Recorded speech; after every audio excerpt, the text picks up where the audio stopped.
Hello, my name is Elizabeth Vries, and I wanted to share an incident that I went through today because I have a feeling that a lot of people don't understand the source of mental illness. Now, I'm not a psychiatrist, nor am I a therapist, but I've had a lot of experience having a son who has schizophrenia and has had some very, very intense, strong episodes from the age of 17.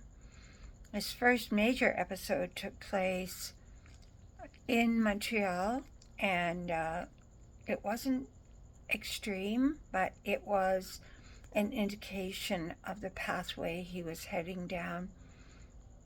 The second one, he came to Los Angeles, he got married, and he was around 24, and he had a major episode.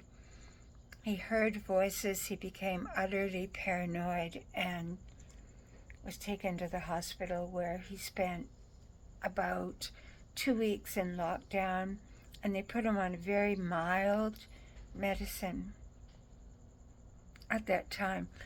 Then, I would say about 3 years later, he was in Louisiana, and he was in his Saturn return, and he had a terrible, terrible episode in which he jumped through a window of someone's house and had a lot of issues that arose from that, and was taken to jail. And I won't go into all of that. That's his private life. But it was a severe episode, and he was kept in jail. I had to bring him down to Los Angeles in lockdown for 6 months while we set up the court date.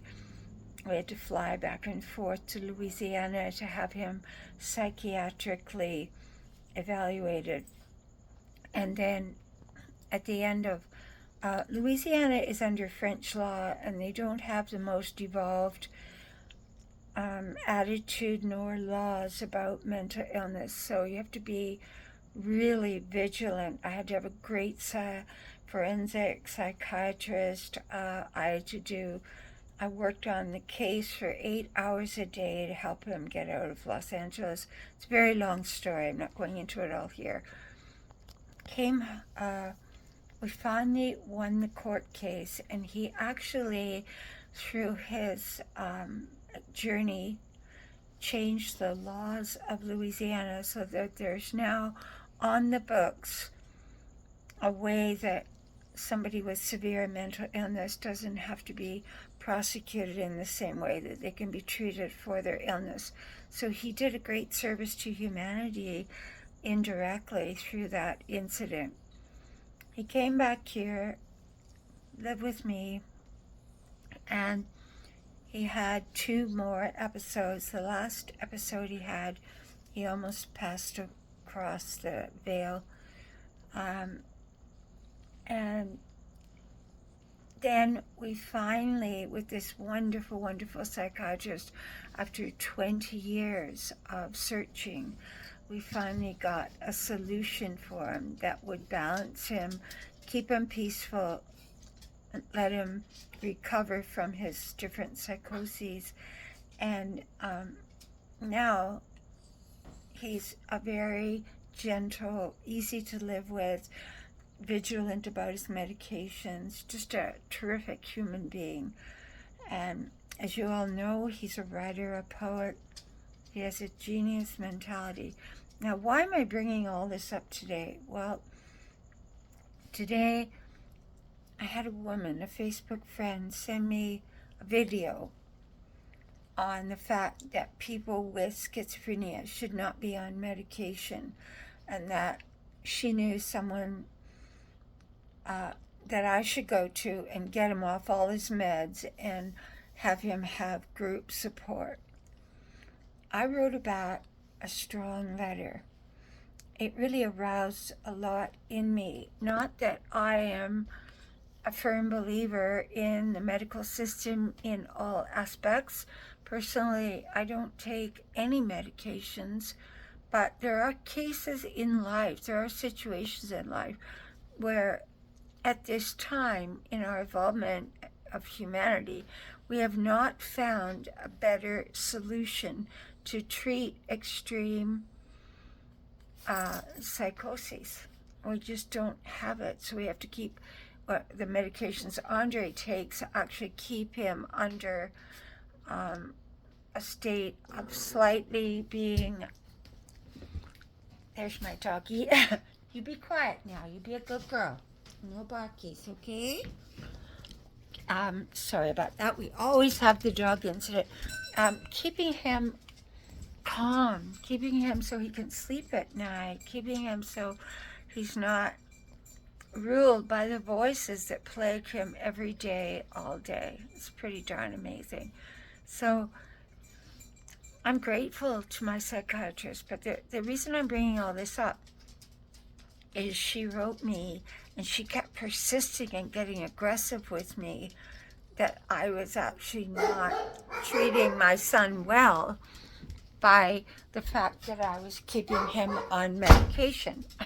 Jeez, every time I do this, the dogs are brats. So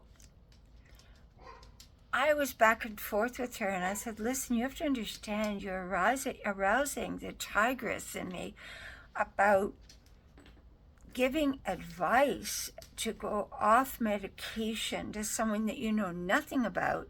You're not a psychiatrist, you're not a therapist, you've never met him, you have no idea what his life is, and here you are suggesting that I take him off his meds, and he could have a violent psychosis and be put in jail for the rest of his life. I said, you have to be careful that you don't give dangerous advice like that to people. This was posted on her page, etc., etc. But anyway, to cut a long story short, she unfriended me, which is fine. Everyone has the right to do what they want. But the reason I'm bringing it up is because there are people out there that have children with issues. And our society is so judgmental in a state of ignorance about how to treat that specific problem. Now, I'm not someone that believes every little kid should get Ritalin or be put on sedatives and all of that, unless there's some extreme behavior that cannot be controlled any other way. But what I'm trying to say is that please don't judge the treatment of someone about something you know nothing about. I remember when Gigi had cancer, people were sending her notes saying, well, you must have a lot of repressed anger to have created cancer in your body. And I thought, that's just outrageous. There are soul reasons people get cancer. And every illness, there are soul reasons. It's between you and your divine self. Sometimes it's a soul contract to die early and have everybody's empathy aroused so that they can all grow around you. Who are we to know and judge why anybody has cancer? And even a week before she passed, I was getting letters about remedies, cures. I know they were well-intentioned, but I'm just saying, in situations like that, be highly sensitive to what that other person's going through.